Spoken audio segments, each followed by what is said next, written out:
everybody. It's Allie, and welcome to our Y&R Chat for Sunday, September 11th, 2022. What do you say we all meet up at the Chancellor Winters Music Festival?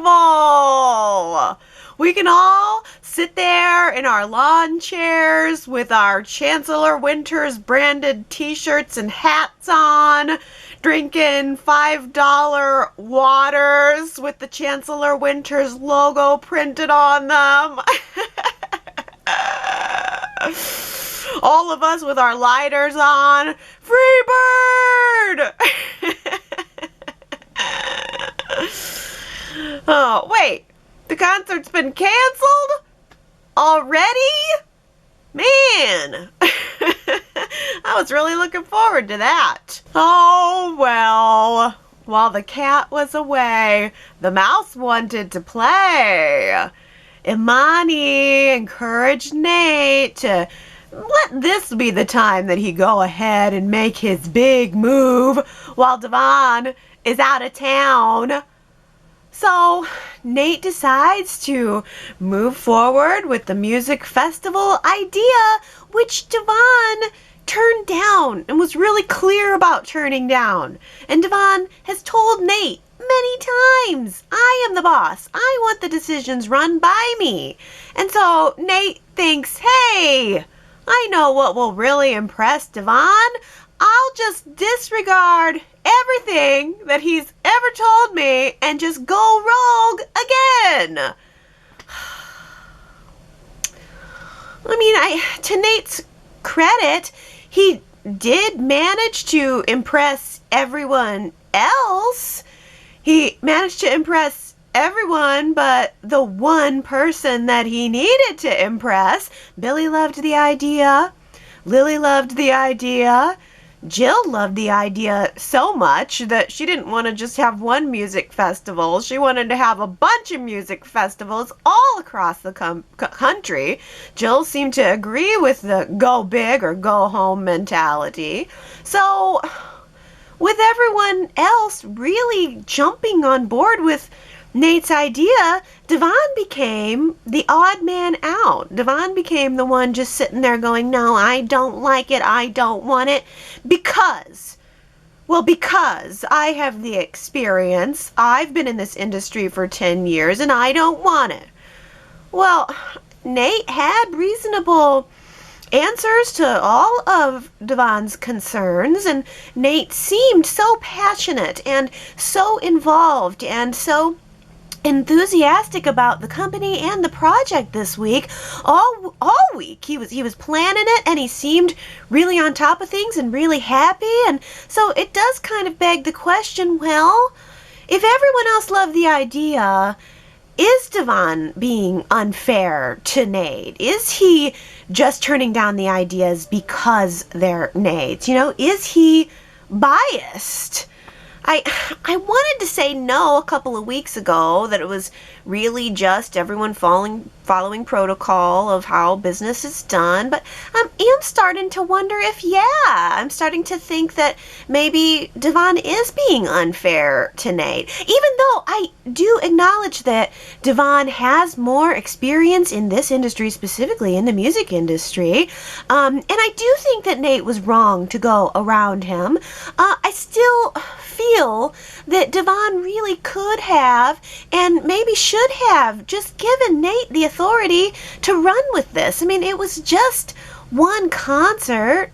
If Nate had some fail-safe funding set up and he really had a good safety net for the idea, and he was able to present reasonable solutions to any of the problems Devon brought up, then why not give Nate the chance to prove himself? I think that a good leader really wants that for the people who work around and under them. A good leader can let other people shine. In fact, most of the really successful leaders know how to delegate, and not just delegating workload, but also delegating opportunities for success. Nate got so upset that Devon turned down his idea still in the face of everyone else loving it, that he just walked out of the meeting like a big baby. And then he went out into the lobby and canceled the whole thing. He was essentially like, I'm going to take my ball and go elsewhere. I don't want to play with you anymore. And then he tells Elena that he's done, which sounds like it means that Nate is now going to quit. Maybe go work for Victoria or something. Who knows? If Jill is able to successfully take the company public, then we all know that that leaves open the door for something juicy like a hostile takeover. And I kind of love that. I also want to say, I think that the fact that it's Jill's ultimate decision as to whether or not to take the company public, whether or not her team likes it, I think that also does represent a little bit of Devon's point of view, that when you're the boss, you are the boss. You make the final decision whether or not everyone around you agrees with it or not.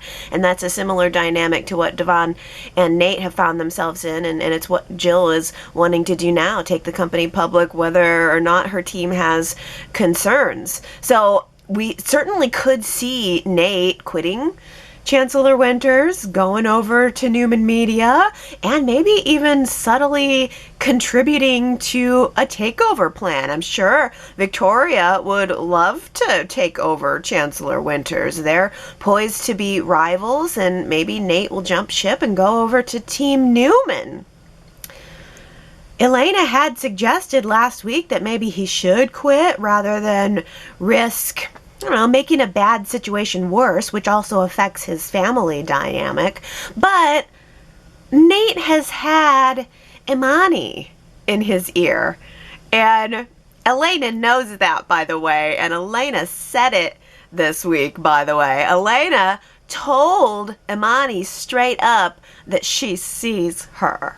Oh, I see you. And I thought that was a really great confrontation, a great scene. Interestingly, Imani kind of characterized the way she's been treating Nate and pumping Nate up, not as her trying to hurt Nate, which is how Elena sees it, or her trying to just do something to create a dependency, between she and Nate. But Imani said that she just believes in Nate as a businessman, and maybe Elena doesn't. Imani almost made it sound like maybe Elena is being really selfish, just wishing that Nate would return to practicing medicine because that's something that they have in common. I thought that was a really interesting take. I don't think it's true. I don't think that's where Elena's heart is or her head is, but I just thought it was an interesting way to spin it.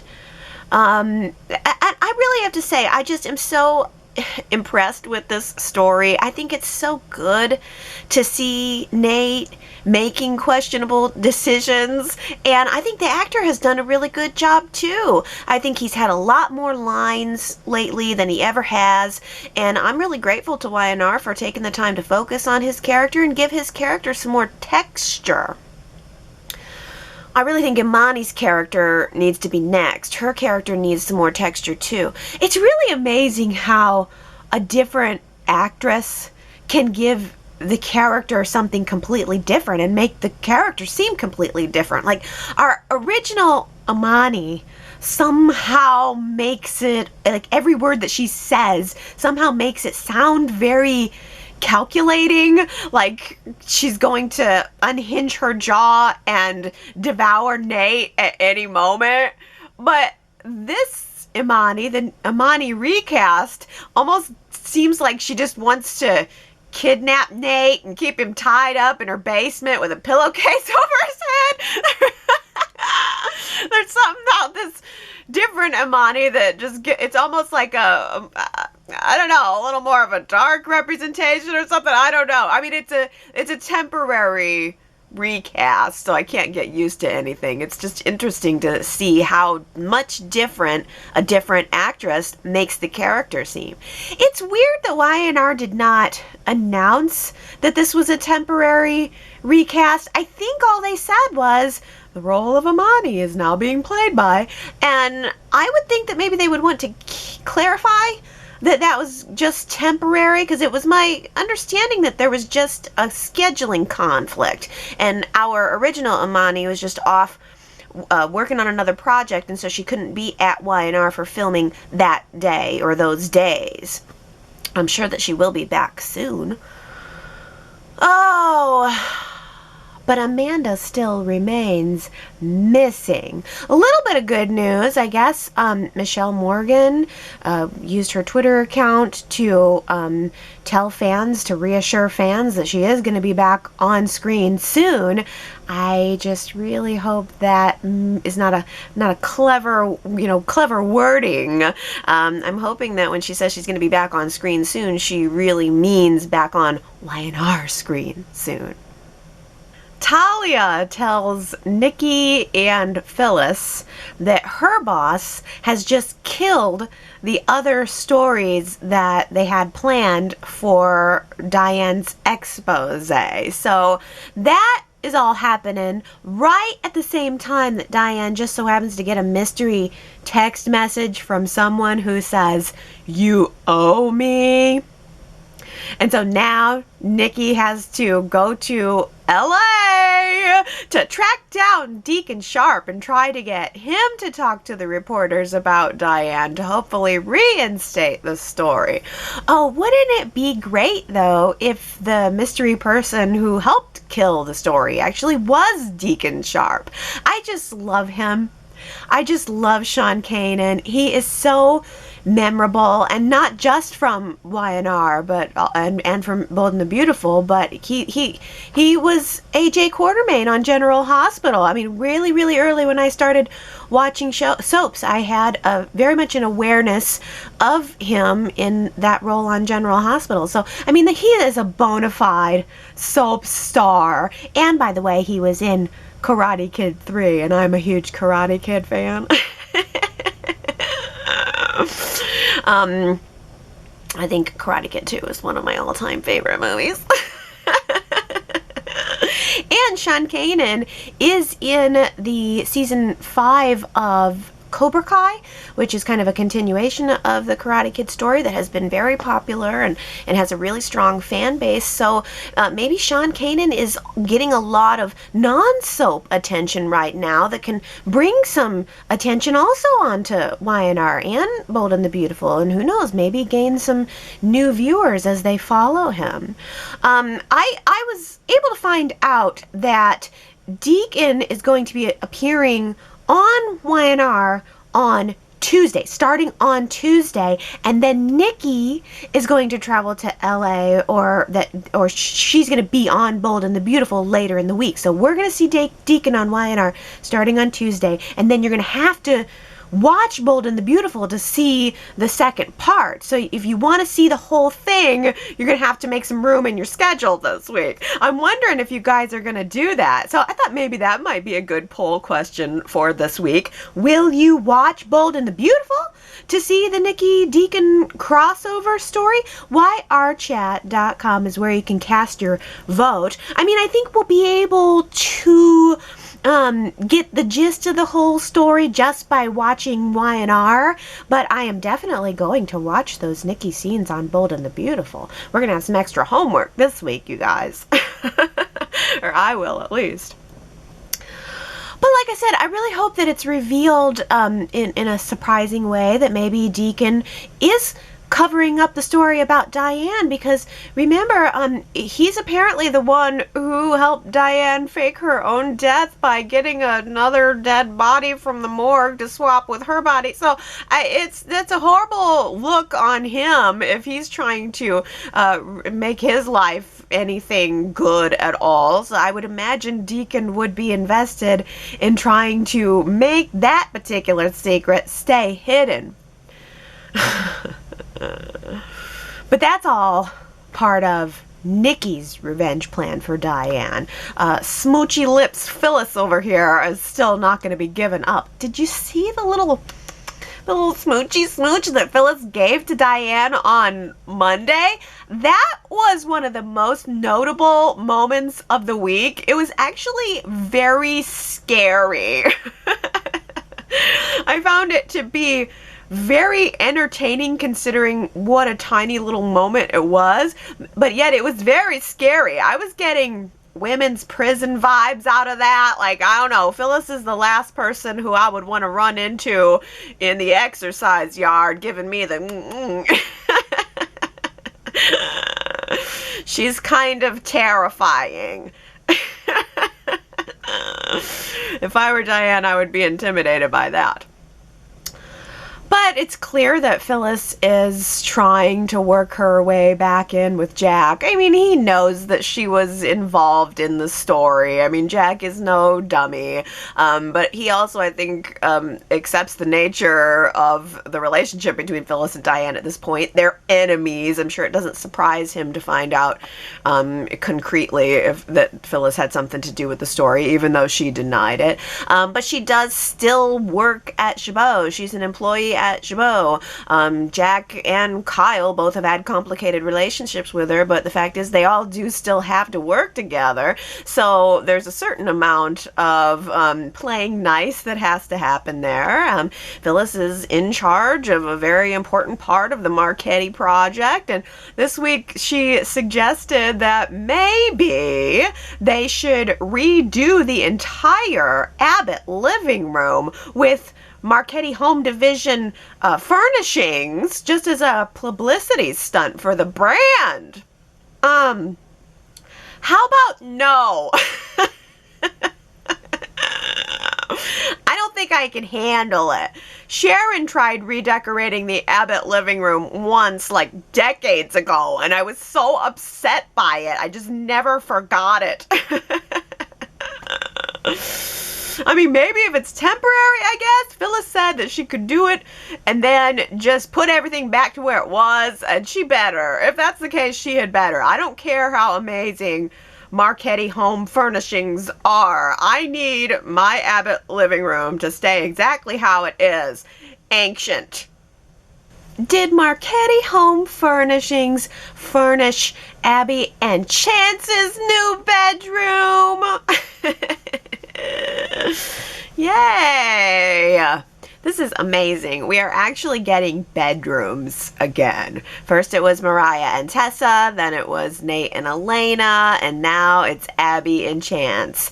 I mean, it's probably an oversimplification, but in theory, all Y&R has to do is keep some set space reserved and then pop up a simple bedroom set for those lovemaking scenes. Obviously, the message about too much sofa sex on the show was received by the show, and it was responded to. So thank you, Y&R. That's a really big improvement. It's something that seems so small, but I mean, it does make a big difference. Seeing the characters, even just in a simple little bedroom, doesn't have to take up much screen room, much space at all. Just seeing Abby and Chance in their element, in their bedroom, made a big difference to me. But even the 1,000 thread count sheets that they have, it's certainly not enough to cover up the subtle tension that's going on there between Abby and Chance. There was this moment where, after their lovemaking scene, they were lying in bed and they were discussing their perfect future and what that would look like. And Abby said that her perfect future would mean more putting family first. She would wants them to put family first more often. And that particular comment seemed to really bother Chance. I'm sure Chance is thinking, what the heck do you think I've been doing here? I just let your father off the hook. I'm trying to put family first. And then she kind of makes a little bit of an offhand comment, or it could be a comment that could be taken in the wrong way. But, I mean, I think the underlying context here is that, we know as the audience that, and Chance knows, that she just wants him to have a different job. She just wants him to have a less dangerous job, and something that puts him in the line of complication less. Chance seems like a complicated guy. And he has this really strong sense of duty and honor and all of these things that she loves about him. And she kind of wants him to not pursue that more often. I think Abby wants a quiet life. She wants a calm, quiet family. That's probably the one thing she's just never had. And that's what she craves. That's what she wants. And Chance's job doesn't really fit with that. I wonder if Chance has ever thought about ditching his life's work and his life's career to start podcasting. Maybe with Chelsea. Seems to be a theme. It's a way of going. Just quit your job and become a podcaster. It's surely lucrative. We can call Chance and Chelsea's show the Superhero Guru Hour. How about that? Yikes. I have to tell you guys, I'm kind of getting tired of chasing down Chelsea's love interests lately. Billy, Adam, Chance, at a point it was Kyle. It's just too much for me. I'm lost. I think Chelsea is lost. She had another really awkward conversation with Billy this week where he kind of was gently letting her down. And then she tells Adam that she just wants to get out of town and she wants to take Connor with her. It's really interesting to me that when Chelsea feels at odds with herself and her life, that her instinct is to run back to her mother, whose morals are, shall we say, loose. That's where Chelsea runs to. It's probably not a healthy place anyway. So Adam squashes that idea, and rightfully so. I mean, go ahead and go be with your mother, but you're not taking Connor. Chelsea was wanting to pull Connor out of school right as school was starting to take him with her so that she can feel better. And Adam basically said, it's Connor's job to be a kid, not to fix his mom. Yeah. Well, that sent Chelsea into a total tailspin. I mean, last week she was hugging Adam and thanking him for being there and really grateful that they're still able to be friends and co-parents. And then this week she was screaming at him that she wished she never met him. And then she goes to society and she starts kicking back those strong martinis and she flips out on Abby, who simply asked her how she was doing.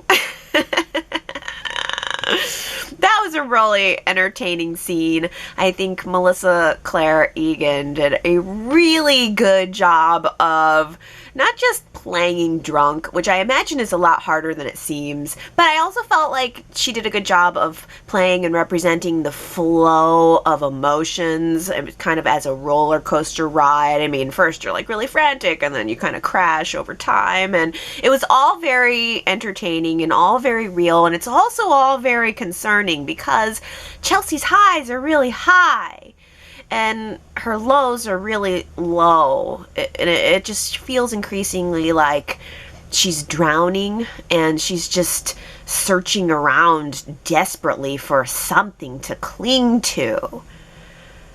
And then Abby says, hey Chance, would you mind going to be a life jacket for this one? Oh, I mean, that's a bad idea. I mean, well, Abby was just trying to do the kind thing, of course. She was trying to look out for someone who had had too much to drink and was going through a hard time. But Abby asked Chance to drive Chelsea back to her hotel room. I thought it was notable that Chance did not go inside the room. That was the right choice for him. He stood in the doorway and talked to Chelsea and made sure she got in safely, but he did not go into her room, and I was kind of glad because I just felt left with this sort of blurfy feeling at the end of it all, like, oh, yay, it's the Ray situation all over again. Billy has made his choice.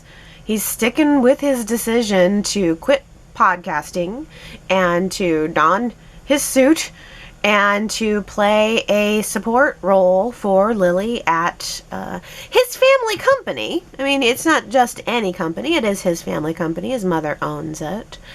But Billy doesn't seem fully convinced even of, his own choice, of his own decision. It felt like there was just sort of a few doubting words from Chelsea reinforcing it all over again, and then he's got that look on his face like, oh, maybe he made a wrong choice. Maybe he's doing what he thinks is right, but it's not necessarily what he wants to do.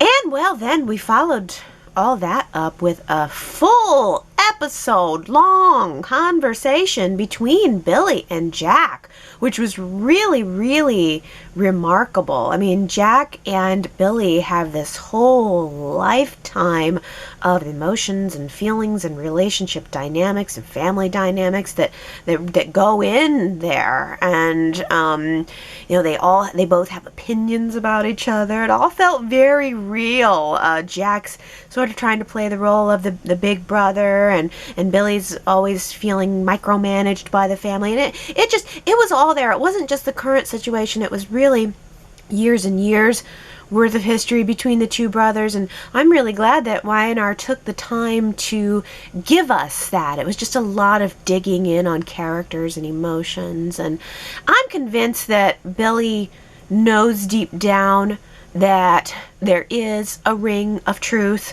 to what, well, both Chelsea and Jack have said to him. I mean, the corporate world has never really been, and probably still is not, his passion the way that it is for some others. I mean, Jack is a different story. He's someone who succeeded well in business, but Billy just never has. And the podcast was supposed to be something that provided Billy some catharsis. So in that way, it feels like Billy's kind of right back to square one, where he's just feeling unfit and maybe like he doesn't know what to do with his extra energy. And in that way, it also makes me feel like Billy's just right back into the same square that he was in with Victoria. I mean, he's just always trying to stuff himself into the square and finding himself unfulfilled. He doesn't want to be in the square. Billy is more fluid, he's a different shape. He's just a different shape. And I think Lily fits well in the square. She does very well. She's flourishing. And so it does kind of make me wonder what this really means for Billy and Lily's relationship. There's so many similarities at this point. There's just a lot of parallels to draw, and it makes me wonder if Billy's relationship with Lily will ultimately go the same way that his relationship with Victoria went. I mean, I don't know. I wonder. Even though I love Billy and Lily together, I gotta admit, I do feel kind of disappointed that maybe there won't be a steamy love triangle with Chelsea. I was really feeling the Billy and Chelsea dynamic. I think that Chelsea brings a different relationship dynamic to the table when it comes to Billy. I mean, Lily and Victoria have you could see some similarities, mostly by way of their jobs. But, Chelsea's an offbeat character too, and I thought, well, she's a different character, could bring a different dynamic, a different background to the table, and then maybe bring us a little something different for Billy. I just think that could have made a great pairing. And I suppose it could still happen. Billy went ahead and arranged a meeting for Chelsea and Connor and Johnny this week at the pool. I don't know how it happened, but apparently Connor just cannonballed right into the pool before we started our scene, so we didn't even get to see him. But Johnny stood there long enough to get kind of awkwardly mothered by Chelsea, making sure that he had on enough sunscreen. I mean, Chelsea spent a grand total of 30 seconds with Johnny, and now she's already mothering him. What is Victoria going to say about that? As far as I know, Billy did not mention any of this to Victoria, which is not inherently wrong. Billy is allowed to spend time with his son Johnny and his friend Chelsea at the same time. But I have a feeling that Victoria is not going to see it that way. I have a feeling that Victoria is going to see this as a betrayal by Billy. And that's where things really could get interesting. I like the idea of Billy being caught in, I don't know, kind of a three-way crossfire between understanding Chelsea's position and wanting to give Chelsea something, but also having to defer to Victoria's position as the adoptive mother, and then all the while kind of dodging around whatever Lily's feelings about it end up being. Victor was not happy when Adam told him that he was going to work for Jabot. But Victor was kind of not happy for the reasons that you might think. I mean, you might think it was more about Jack and him feeling like it was a betrayal of the Newmans to work for the Abbotts, but it really had nothing to do with Jack Abbott, Victor's disapproval. Victor just seemed like he just doesn't understand why Adam would want to be an outsider at someone else's family company when he could be an outsider at his own family's company. That's a laugh. That's a real hoot. Oh, well, and furthermore, Victor just does not seem to understand why Adam would feel like an outsider in the first place. And in Victor's mind, he treats all of his children equally, just differently. I think that's debatable. And I think that was a really good scene, just taking the time to really dig into the dynamics of father and son. It was really sort of similar in a way to the Billy and Jack conversation, in that, Adam and Victor really talked at length about his whole childhood and the reasons that Hope's choice to keep Adam away from Victor, and that always gets me in my sweet spot. So that was a really good long conversation that sort of just ends on, these are two different people who just cannot get on the same page. Just two different perspectives, two different lives, and at this point the two are not meeting in the middle.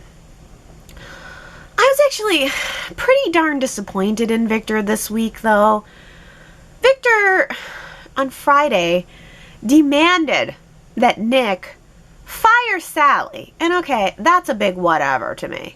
But what bugged me was that Victor insisted that Nick should take Sally's position and become the head of Newman Media himself. And Nick was very keen. Nick understood there right away that this is Victor's way of punishing Adam. And Nick, to his credit, said, no, I see what you're doing there, and I don't want to be a part of it. And I think, that move by Victor, trying to go ahead and use Nick, it really was intended to hurt Adam. I feel like Victor was thinking, well, I'm going to fire your little girlfriend, and then I'm going to put the son that I currently like better into the job. And that's just so immature, and it just says to me that Victor realized that he had no further cards to play, no further moves to make, and so he resorted to pettiness. And I would like to think that Victor, who thinks he's the world's greatest father, should know better than that by now. Well, I guess Victor knows that he's not the world's greatest father. I think deep down Victor probably knows that he's not, but, I think he still thinks he's a decent father. And yet he really has a hard time empathizing. Nick has been so upset over everything that happened with Ashland that Adam suggested that maybe he needs to see a counselor to, kind of help him process the fact that he killed someone and his dad covered it up. So Nick goes to see Nikki, which is not the same as going to see a counselor. But it was a really good conversation. That's another one of those,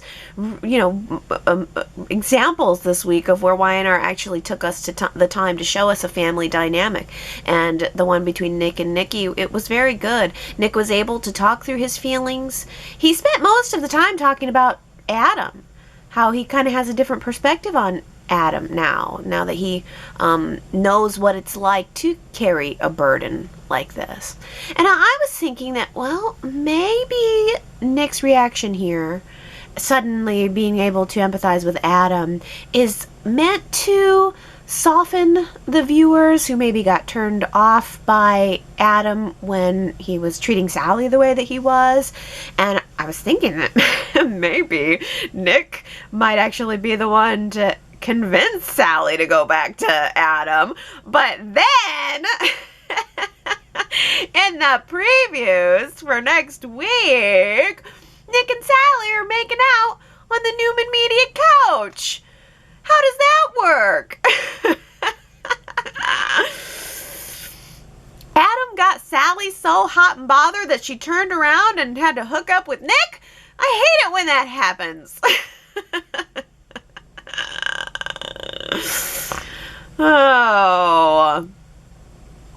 I mean, Sally wants Adam. We know Sally wants Adam. We know Sally wants to go back to Adam. And she will. It's just a matter of time. She wants to forgive him. She has justified everything to herself. What is there to forgive? That kind of bugs me. What is there to forgive? I mean, go back to Adam if you want to, Sally. That's your decision. But don't fool yourself. What is there to forgive? Well, the lie, for one thing. I don't like the way that he treated her. But, you know, I think Sally still very much sees the good in Adam, and he seemed extremely sincere in his apology, and I can also see how it would be really hard to turn him down when he's turning it on and he's looking at you that way, and he's like, you know, I'm not looking at you like a friend right now. I mean, it would be really hard to not want to go, okay, all's forgiven, let's go. Oh, I mean, sometimes it's so easy to love Adam, and then other times he makes it so hard. And I think Sally has a genuine desire to want to be there for him and to help him. And she was, you know, giving him some somewhat advice about Chelsea this week. I mean, she was kind of talking to him about the co-parenting situation with Connor, and she was empathizing with Chelsea to an extent. I just kind of wish Y&R hadn't let so much time lapse on the Adam and Sally breakup. I mean, I feel like he needed to be apologizing a month ago, because she fought so hard to get him to admit the truth. And he was so cold at every turn. And I just kind of gave up hope. Now here we are, kind of kicking up the embers, trying to restart the fire. And it's there. It's definitely there. I thought that their scene on Friday showed so much chemistry and so much yearning and just so much potential. But then now she's gonna just turn around and give it all to Nick? Our little Faith is going off to college. Aww. I mean, that's a real watershed moment, not just as a student, but for the parents too. And I am really glad that Y&R spent some time over the past couple of weeks showing that to us. And they did also finally let us know that Moses was already on campus with Sophia, waiting for Faith to get there. So I guess I can stop complaining now about the lack of Moses. I mean, I guess Y&R viewers are maybe more invested in Faith's character than in Moses' character. She's been on the show a lot longer. But Moses is Neil's son, and that makes him a legacy character, and I don't want him to be forgotten. But for now, the Newman family just got together to see Faith off. It was Nick and Sharon and Mariah and Tessa, and everybody but Noah was there. But okay, I guess Noah's busy falling in love and opening a nightclub. Okay, I get it. Couldn't make time for his little sister. I get it. Oh, well, I guess Mariah and Tessa are hoping that they will have some good news of their own soon. Maybe by the time Faith gets back. Mariah and Tessa have decided to enlist Christine for some help with the adoption process. And I kind of wonder if the obstacles around this adoption are going to end up just making Mariah and Tessa reconsider the insemination route. I mean, Mariah really flourished during her pregnancy with Dom, and Dom's first birthday means we are at the 1 year period that Mariah was required to wait before getting pregnant again. So maybe that's an option that could be put back on the table, which is a shame in a way, because I think there are so many kids out there who need loving homes, and I think that Mariah and Tessa would be great moms.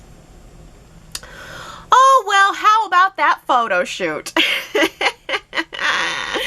Why don't you just take a moment to imagine yourself wearing that red getup and plucking the shorts out of your crotch? Somehow Tessa pulled it off, though. She looked like a beautiful piece of ribbon candy, fresh off the carnival rack. Oh. And just like a piece of candy, she kinda melted under the pressure. Oh, I think that's kinda relatable. I mean, we all have insecurities. I mean, no matter how awesome we know we are on a good day, we all have insecurities, and Tessa has absolutely no experience with being a print model. I mean, it's a totally different artistic endeavor for her, but Mariah knew that what Tessa really needed was just a confidence boost. And I really loved the way Mariah took Tessa aside and said, wait a minute, you are a literal rock star. You've got this. And that's exactly what Tessa needed to hear. She then turned around and killed it. Just take that, rude photographer. Oh, I want that photographer fired. How dare she speak to the talent that way? I think that photographer needs to go take a flying leap into the duck pond. Be done with her. Ugh. Well, that photo shoot got kind of weird, not just because of Tessa, but also because Adam showed up, which Summer and Kyle welcomed like a rain cloud on parade day. Like, it's the big parade, and Adam the rain cloud comes by. Oh, I have a really hard time taking Kyle seriously. I'm sorry. He got up into Adam's face and gave Adam some vague warnings, but he is just no match for the dark sun. Kyle is way more like a fly that's just buzzing around Adam's head, which admittedly is also kind of entertaining to watch. Just fake a smile and hold on tight. Maybe that could have been Tessa's strategy for the photo shoot. Just fake the smile and hold on tight. That was our quote from last week, but it was not Tessa. It was Nikki. There was this great moment where Nikki and Phyllis walk into society, and they see that Diane is sitting there with the reporter, and they don't want to show their hand, but Diane waves them over and says, Nikki, Phyllis, come meet this reporter. And Phyllis is like, what should we do? And Nikki said, just fake a smile and hold on tight. Practically everyone got that one right. So congratulations, Naomi, Henry, Marianne V, Michelle, good old Marky, Tina, Erica, Juanita, Brittany, Hitopa, Calvin, and Sue W. You guys all guessed that one right. How about this? I feel most alive when I'm swimming upstream. Who said it? I feel most alive when I'm swimming upstream. If you think you know, go to yrchat.com, leave your guess, and if you get it right, I will give you your shout out during next week's Y&R Chat. Gary says, I would have liked to have seen Adam send self-righteous mama's boy Kyle Abbott into next week. But Adam always goes with his head over fists. And Sherrod says, yes, this look doesn't look good on Kyle. And frankly, as much as I love Michael Mealor, he cannot pull off the tough, threatened guy persona. It was laughable to me. Yeah, I kind of agree. But, you know, it's still good. It's just, it's still good. It's just not good.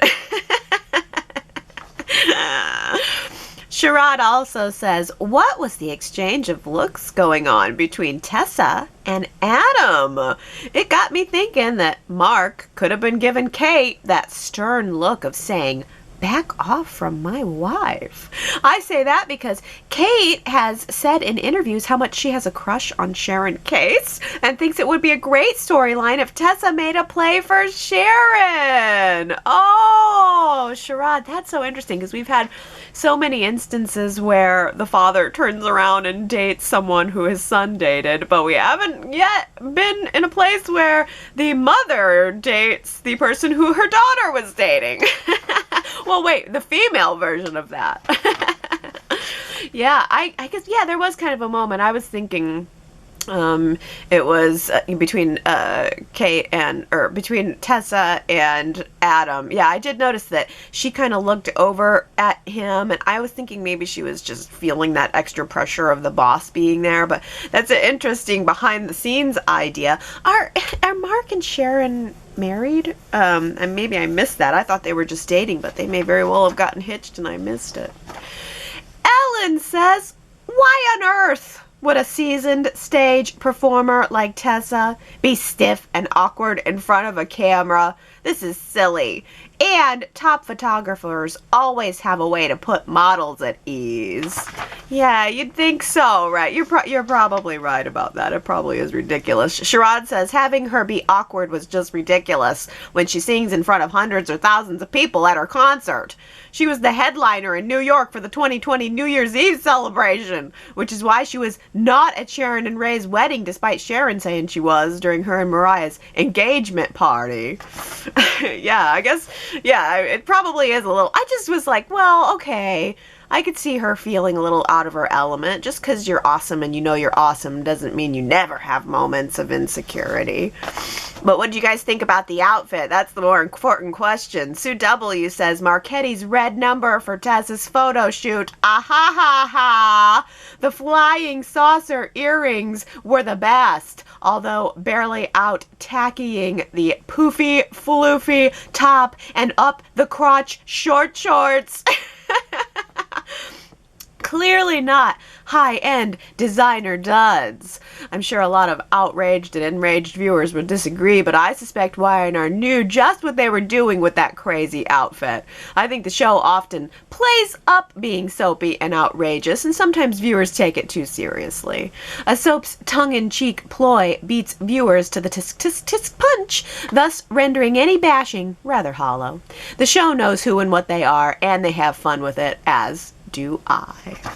You know, and I got the sense, too, that Kate Fairbanks as Tessa also was having fun with it. I get the sense that she sort of, or, I mean, a lot of the characters you certainly must have to realize that it's almost like a parody of itself at this point, and just go ahead and have fun with it. I mean, she specifically, Kate Fairbanks as Tessa in the photo shoot scene seemed specifically to really embrace the idea that it was make-believe, you know, and I guess that's a good thing for how it reads on screen.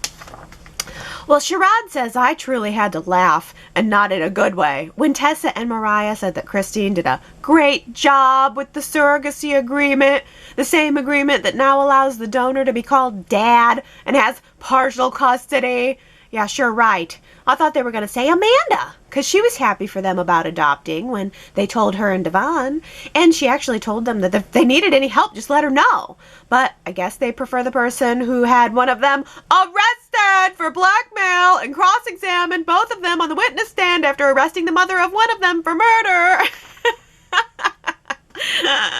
Sherrod, that's funny. Yeah, why didn't they ask Amanda. That would have made more sense. Maybe at this point, Y&R is not sure if she's coming back. There has to have been more than just vacation going on there with Michelle Morgan. I think there's some behind-the-scenes drama. But maybe Christina will turn them down or will be unable to perform the task. And who knows, maybe Amanda will end up helping him out when she comes back. Oh, this is good. Ellen says, what was the nonsense that Chloe was spouting to Sally on Monday? Adam had a rough childhood and has never seen a good relationship, so he's not capable of one. Adam had a fine childhood with Hope and Cliff on a wholesome Kansas farm. The late rewrite is this whole AJ Montalvo thing after Cliff's death, but that doesn't define Adam's entire childhood. Chloe's the one who hated her childhood as the daughter of the maid. She was embarrassed by Esther. Just stop talking, Chloe. You're wrong about most everything. You know, that line really struck me too, where Chloe said that Adam, something about relating Adam's childhood to his inability to have a good relationship now. But I was thinking, hello, Chloe, what about Kevin's childhood? I mean, if you want to talk about people who have had terrible childhoods and how that relates to their ability to have an adult relationship, Kevin would be someone who you would want to point out. Kevin was abused as a child, and he's gone on to have perfectly, fine, happy marriage. He's gone on to, build the kind of family that he wanted to have. So, yeah, I thought that was a very interesting and weird line coming from Chloe. Laura says the writers went back in the archives and just copied what Chloe said to Chelsea about Adam and pasted it into the script to what Chloe said to Sally about Adam. Yeah, it's all the same. It's all very, very the same. And it is getting tiresome. Tina Cole says, Chloe, you're so obsessed with Adam. Sally told you she's concerned about Chelsea, your best friend, and the second you hear Adam's name as part of the story, you go off about how bad Adam is? Don't go on about how exhausting it is to constantly keep up with talking about Adam when you're the one constantly bringing it up. Chloe, you didn't even show any concern for Chelsea, and rather you just fixate on Adam. I would almost say you have a crush without even realizing it. Well, I just so happen to feel that same way too, and so I asked you guys last week what you would think about a Chloe and Adam hookup. You guys shot me down though. 56% of you voted no to the Chloe and Adam hookup idea. Oh, fine. You just don't want me to have any fun, do you? Ellen says, I have a heart condition. I don't think I can handle how wrong it would be if Adam and Chloe hook up. I do want Chloe to learn what the words pitch black and accident mean. I also think it's time for her to apologize for the 3 murder attempts on Adam's life. But please, no hookup. Well, hey, there's still 44% of you that voted yes, including Robbie, who says, I'm all for a Chloe and Adam hookup. The two have great chemistry, and Chloe needs more levels. I thought it was nice when they were working together before Chelsea returned. They weren't fighting all the time, and even though I'm all for Chloe and Adam pairing, a Sally and Adam reunion needs to be the priority. Yeah, oh, and Daisy says, from the preview, I'm guessing that when Adam discovers Sally and Nick, he'll act like it doesn't bother him. And then he'll spend more time with Chelsea, trying to win her back. Chelsea will take him back, particularly since she feels so lost these days. But when she finds out about Sally and Nick, she'll realize she doesn't know if Adam really wanted her back or wanted to make Sally jealous. Yeah, Adam was right at the door, too, as Nick and Sally were making out. Is there any way that was going to be a dream sequence or something? Is that really going to happen? Nick and Sally and Adam finding out about it? Ooh, that's a good cliffhanger for next week. Astra says, I really don't think the writers know what to do with Chelsea. I always loved the character, but lately, with her being tossed around, trying to figure out which couple she's gonna home wreck, it just is not working for me. At this point, it might be time to write her off for a while and then bring her back when they have something more solid for her to do. Yeah, I'm getting whiplash from all of I love the way you put that. Which couple she's gonna home wreck. I think it's a Y&R mistake. I don't know if they were just filling time or screen testing things for chemistry or what the deal was, but I agree it's been a little exhausting in the where will Chelsea's romances land. And maybe ultimately they'll just land on her focusing on herself a little bit more. Cause I mean, with the Johnny thing, even though that's really nice that Billy is trying to facilitate some time together, it's really no different than swapping out the Connor part. I mean, she was kind of looking to cling to Connor, and Adam said no, but leave it to Billy to say yes, where she's looking to cling to Johnny. And that's, I mean, if she was going to do it to Connor, she's probably going to do that to Johnny. You could already see it right there in the first meeting. It doesn't feel like, I mean, when Chelsea is telling everybody that she's on edge and she's just feeling like she's lost right now, and we're seeing how high and low, is that really the time to introduce her to the biological son and to facilitate that connection? I mean, it sure, again, if it's not Connor's responsibility to fix Chelsea, then it's not Johnny's job either. Diana says, I enjoyed the scene with Chelsea going off on Abby at the restaurant. Chelsea didn't hold back her feelings. Abby just looked at Chelsea like she was neurotic. I felt Chelsea's frustration in that scene, as she has been through a lot with her relationships. Chelsea seems to be affected by Ray's death more than her own husband. Chelsea is seeming to be smitten with Chance, and she told Abby how great he was. I look forward to seeing where Chance and Chelsea's relationship will lead to. Hopefully a forbidden and steamy romance.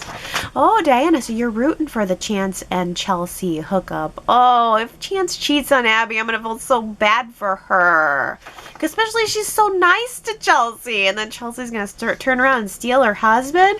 Abby looked really good in that scene, too, by the way. I think the 6-year-old in me really liked the white dress with kind of the splatter painty purple navy color scheme. She always really brings it with the fashion. She was looking beautiful this week. Oh, Ellen says, well, Sally said to Chance, I guess it's better to just toe the Newman family line, right? Wow, Sally, since when do you think that way, bowing down to authority? And you certainly pushed all of Chance's buttons, especially calling him corrupt. He keeps insisting that he didn't have a case, but we all saw him stop investigating to appease his family, and it's bothering him every day. Gary replies, yes, it is, and it's very out of character for him to do so. Is this the end, or do the storytellers have more in mind? Yeah, I'm not sure either. It's a good question. Where's Chance going to land on all of this? I feel like we've had a lot, in the same way as with Chelsea, we've had a lot with Chance kind of going back and forth and not really knowing where he's going to land, not romantically, but just more with his emotional state. And it's a good question. Do the writers have more planned for Chance, or is this just, another drop in the bucket of Chelsea's ongoing search for something? Let's talk about Chelsea and Johnny. Victoria says, I'm glad Billy finally relented and let Chelsea visit with Johnny. She was way overprotective, so Johnny was a bit put off. Hopefully, she can back off next time. I wonder if Billy ran this past Victoria. I really don't want to hear her berate him again. Oh, you can bet he did not. You can bet that he did not run this by Victoria, and that she will find out about it, and that it will create some drama. Sue W. says, I thought the new actor playing Johnny did a great job, showing that he not only picked up on Chelsea's over-eager interest in him, but found it weird. He seemed natural, with a typical reaction for a kid his age. So far, so good, especially as it seems his story is heating up. Child actors trying too hard, or not at all, even if their cute ones, are tough to buy. Oh, I really like that you said this, Sue W. I think it's good to give the younger actors some love when they deserve the credit. And yet I thought new Johnny seemed very natural and very of his age. And, I mean, the Glow by Chabot kids were around this age, too, and they became a big part of the show. So you never know. Johnny could be awesome, and we could be keeping him and seeing him for a long time to come. Gary says about Jack and Billy.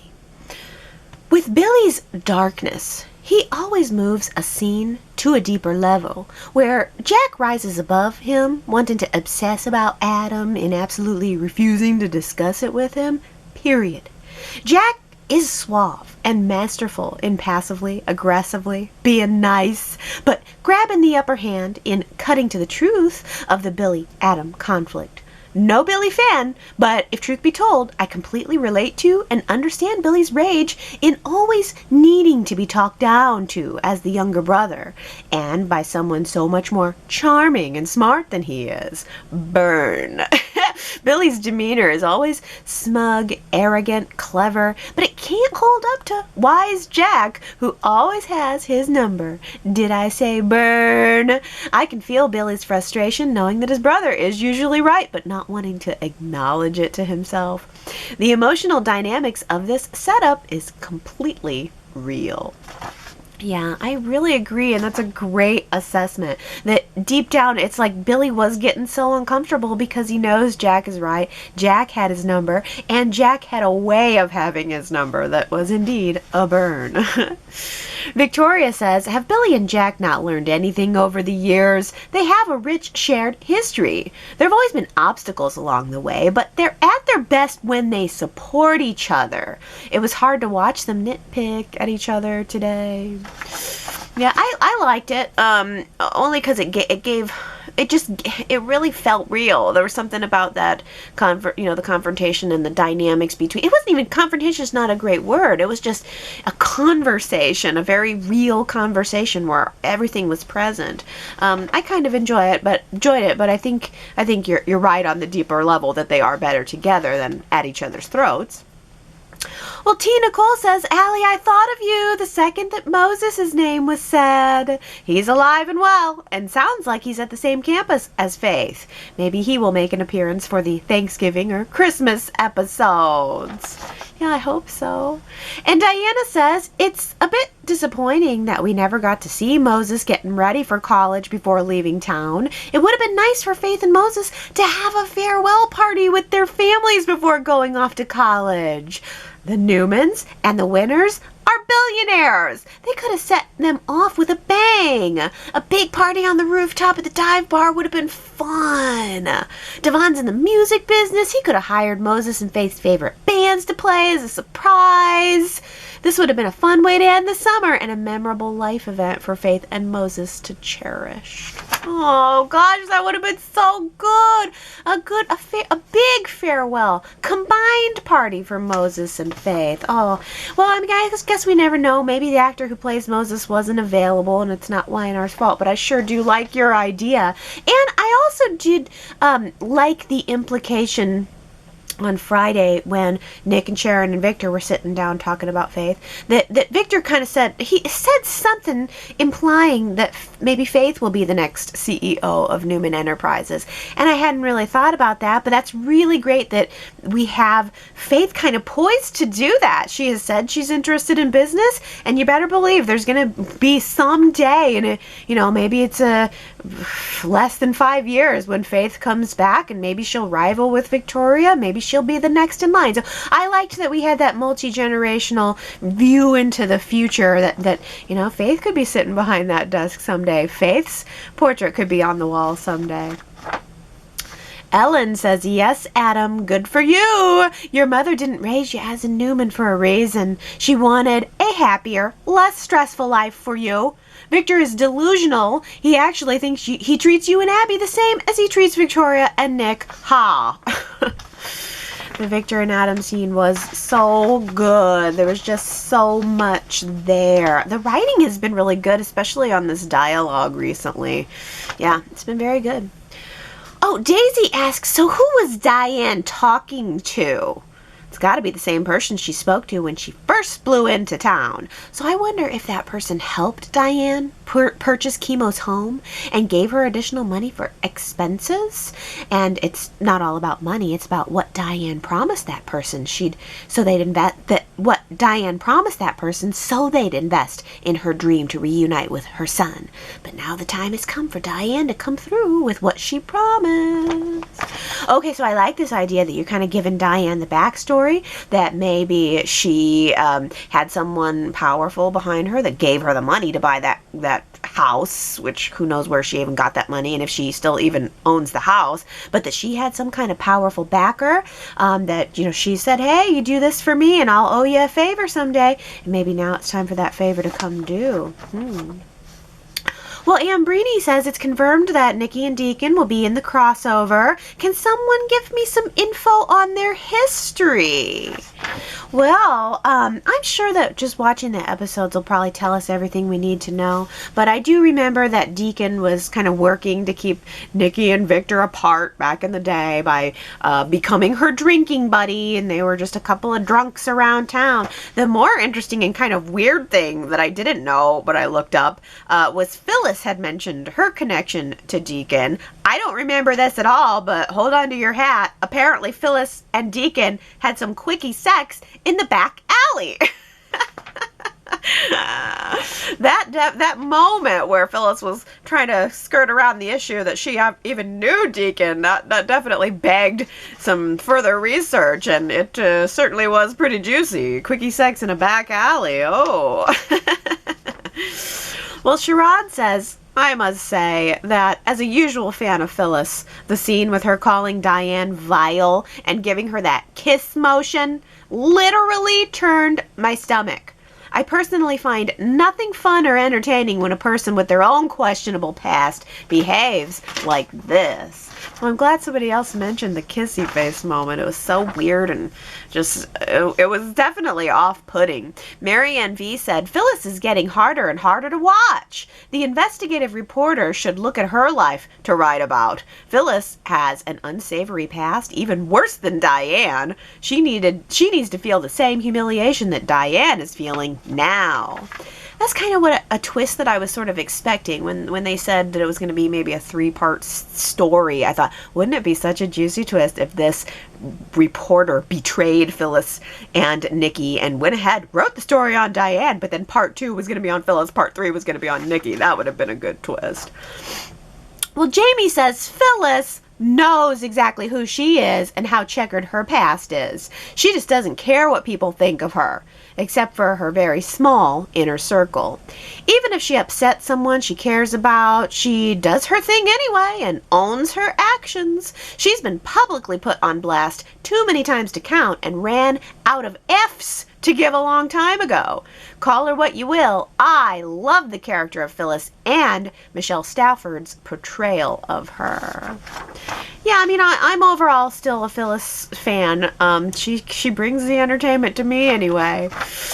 Gary notes that Phyllis is now manipulating Jack into redecorating the classic Abbott mansion with what will likely be all of her old sparkly stuff from the Grand Phoenix when under her reign.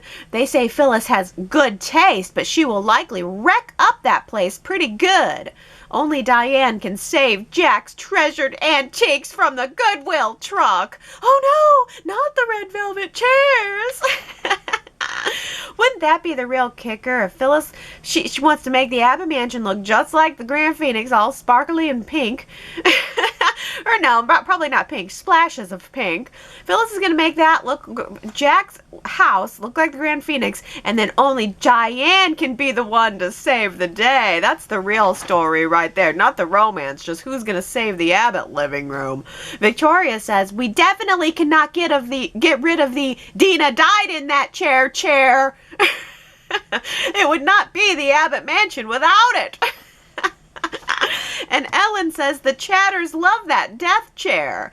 As soon as we forget about it, Allie will point up that someone has done something weird in the death chair, like Harrison eating a popsicle in it or something.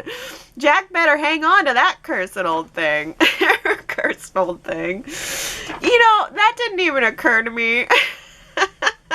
That Phyllis redecorating the Abbott living room might have a negative impact on Dina's death chair.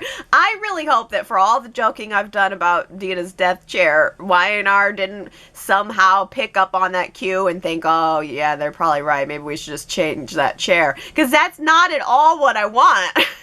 I want to continue to be able to have Dina's death chair right in the frame, right on the left side of the frame. It's just comedy gold for me, week after week after week. Happy birthday to Gary! Happy birthday, Gary! Wow! So September 13th is your birthday, if my calculations are correct. So you didn't want to give your birthday, and I think last year you gave some kind of vague, cryptic, like, my birthday is this day plus a number or something. So a whole year ago, I did the math to figure out when your birthday was, and I put it on my calendar. I came up with September 13th. We'll see if I got it right, and hopefully you have a wonderful birthday. I know I got to be within a couple of days at least, even if I'm not 100% correct. So what would that be? Tuesday is your birthday. Well, I hope you get to go out and have some kind of delicious meal. Maybe go to the top of the athletic club and go for a dip up by the pool on your birthday. Look up at the stars with a bottle of wine like Elena suggested to Nate. Why not? Have a relax. Oh, well, I guess that does it for me for this week. But you guys should go to yrchat.com to leave your comments, vote in the polls, and all that good stuff. And be sure to come back next Sunday to be with me. I love you guys, and I will see you next time. Bye.